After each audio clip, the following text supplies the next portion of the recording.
Talvez algumas pessoas não saibam, mas até o século I a.C., até o século I a.C. no mundo romano, o ano se iniciava em 1º de março. O ano se iniciava em 1º de março. O primeiro dia do ano era 1º de março. E o último era 28 de fevereiro. Foi Júlio César que alterou o calendário e colocou janeiro e fevereiro no início do ano. Pouco a pouco o mundo foi adotando o dia 1º de janeiro como o primeiro dia do ano. O único país do mundo em que o ano continua começando em março é o Brasil, né, que é um país clássico, né, um país clássico que não aceita essas modernidades de Júlio César. E para nós, março ainda não começou, né? Olha que coisa interessante. No entanto, no passado se usava o último dia do ano, que no caso era 28 de fevereiro, para pensar sobre a vida. Os antigos, no mês de fevereiro, usavam o final do ano para pensarem sobre o que tinham feito e o que deveriam fazer. Nós passamos a fazer isso com dezembro. Quando se aproxima 31 de dezembro, alguns e algumas têm o hábito de pensar naquilo que fizeram.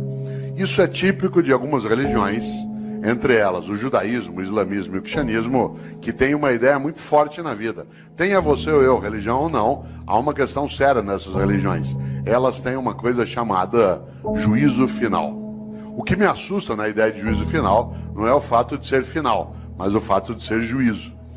Porque na crença dessas religiões, insisto, acredite você ou não, essa é uma questão tua privada, há algo decisivo.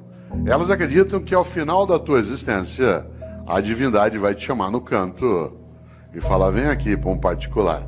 Seguinte, durante a tua vida, por que é que fez o que fez?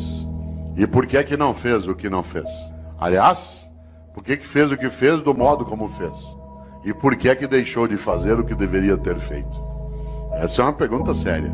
Os cristãos construíram, a partir da influência judaica, uma percepção. E essa percepção ela se consignou na ideia também de juízo final no último livro da Bíblia dos cristãos, que é aquele que fala do fim, que é o livro da Revelação ou o livro do Apocalipse. E se você observa, lá no livro do Apocalipse, no capítulo 3, versículo 15 e 16, os cristãos escreveram: Deus vomitará os mornos. Deus vomitará os mornos. Aliás, a frase completa é: porque tu não és quente nem frio, hei de vomitar-te. Olha que frase forte. Conhece gente morna? Gente que não é quente nem fria, gente que é mais ou menos, que é quente ou frio não, que não cheira nem fede. Sabe gente morna? Morna no trabalho, morna na comunidade, morna na prefeitura, morna na câmara, morna na escola. Morna, não é quente nem fria, gente que não tem compromisso. Mais ou menos compromissado, mais ou menos competente, mais ou menos servidor, mais ou menos religioso, mais ou menos político, mais ou menos. Deus vomitará os mornos. Sabe aquela pessoa que é morna? Morna no casamento. E aí, como é que tá o casamento? Ah, ruim com ele, pior sem ele. Morna na comunidade. E aí, como é que tá o debate em Campinas sobre a política? Ah, vamos levando, né? E aí, lá na prefeitura, vamos ver o que dá, né? E a escola, como é que tá? Não sei, vamos ver, falta pouco para eu aposentar. Deus vomitará os mornos. Gente que é morna na amizade. Você vai apertar a mão dela, com licença, ela dá só a pontinha do dedo.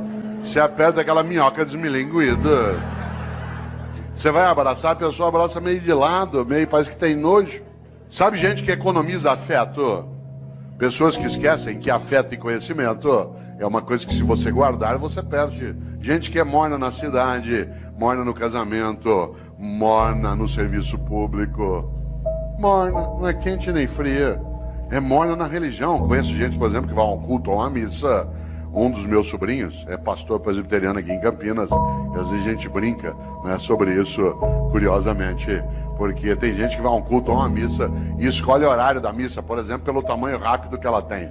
Se eu vou à missa das 10, naquela igreja que o padre faz uma missa rapidinho. Então vai pra quê? Ou você acha que teu Deus é tonto? Você chama ele de todo poderoso e ele não sabe que você escolheu uma missa curta. Atenção, Deus vomitará os mornos. A vida é muito curta para ser pequena. E nesta hora, uma das coisas que dá inutilidade, superficialidade a uma vida é aquela em que a pessoa não percebe e nem pensa qual é a obra que ela tem. Eu, quando era secretário de Educação na capital, percebi um dia uma coisa muito interessante. Todas as vezes que um secretário vai visitar uma escola, e secretário de Educação visita escola todo dia, quem que ia comigo? O meu assessor, de chapa dourada, junto com a segurança. Entrava na escola, tinha banda, tinha salgadinho, a gente era levado para a sala da diretoria, as crianças cantavam a Aquarela do Toquinho. Eu tenho trauma até hoje, de tanto ouvir a Aquarela do Toquinho. Dava 2, 3 vezes por dia. Um dia eu falei isso pro Toquinho, falei, ô Toquinho, eu adoro tua música, mas eu tenho trauma dessa. Quem que ia comigo? A pessoa já convertida. Isto é, aquela que era do projeto político, que tinha entrado no mandato. E, portanto, já estava previamente convencida de qual era a finalidade do que se fazia. Quem é que não entendia direito o que fazia? O servidor do dia a dia. No andar que eu era secretário, lá no fundo tinha uma cozinha, onde ficava Dona Maria, sim, uma pessoa real, que fazia café o dia inteiro para servir no gabinete do secretário. A gente vai recebendo pessoas e tomando café. No mesmo andar, lá no fundo, ficava um rapaz que tirava cópia xerográfica. No andar de baixo ficava a contabilidade, onde se fazia a nota de empenho. Sabe o que a Dona Maria achava que ela fazia na Secretaria de Educação? Café. Sabe o que o rapaz que tirava cópia xerográfica achava que fazia na Secretaria de Educação? Tirava cópia xerográfica. A moça que fazia nota de empenho achava que o trabalho dela era fazer nota de empenho. O que ela não tinha visão? Da obra. E por isso eles estavam na rotina do dia a dia. Não havia um entusiasmo. Um dia eu decidi mudar essa lógica. E decidi que em vez de ir comigo visitar a escola, com banda, com merenda, com criança, com tudo, em vez de ir quem já estava convertido, era melhor levar pessoas do dia a dia da secretaria. A primeira que foi comigo foi Dona Maria, com uma novidade. Primeiro, andar no carro do secretário. Segundo, no banco de trás. Terceiro, joelho com joelho.